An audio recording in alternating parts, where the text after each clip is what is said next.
సంపద అనేది కొంతమందికి పరిమితం కాకూడదు. సంపద ప్రతి ఒక్కరికి అందుబాటులో ఉండాలి. ప్రతి ఒక్కరికి మెరుగైన జీవన ప్రమాణాలుంటే అదే నిజమైన సమాజం అని చెప్పేది నా ఉద్దేశం. అందుకే ఈరోజు నేను ఆలోచించింది, పుట్టుకతో ఎవరు కూడా గొప్పవాళ్ళుగా పుట్టాం.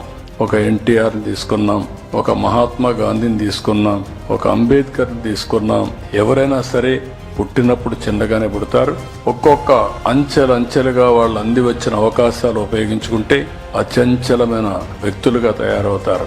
ఈరోజు మీరు చూస్తే ఒక్కొక్కసారి ఇలాంటి యుగ పురుషులకు కూడా ఆ సమయంలో అండగా నిలిచినటువంటి వ్యక్తులు ఉంటారు. ఈ విషయం మీరు గుర్తుపెట్టుకోవాలి. అందుకే నేను ఒక కార్యక్రమానికి శ్రీకారం చుడుతున్నా. మార్గదర్శి బంగారు కుటుంబం, P4 జీరో పావర్టీ. ఈరోజు సంపద సృష్టిస్తున్నాం. భారతీయులు ప్రపంచం మొత్తం 2047కి నెంబర్ 1 కమ్యూనిటీగా ఉంటారు. హైయెస్ట్ ఇన్ఫ్లుయెన్షియలే కాదు, ఆదాయంలో నెంబర్ 1గా ఉంటారు ప్రపంచం మొత్తం. అమెరికాకి వెళ్ళండి, ఆస్ట్రేలియాకి వెళ్ళండి, ఇంగ్లాండ్కి వెళ్ళండి, జర్మనీకి వెళ్ళండి, కడాన జపాన్కి వెళ్ళండి. హైయెస్ట్ డబ్బులు సంపాదించే తెలివితేటలుండే ఏకైక జాతి భారతీయులని చెప్పి కూడా నేను మీకు తెలియజేస్తున్నా.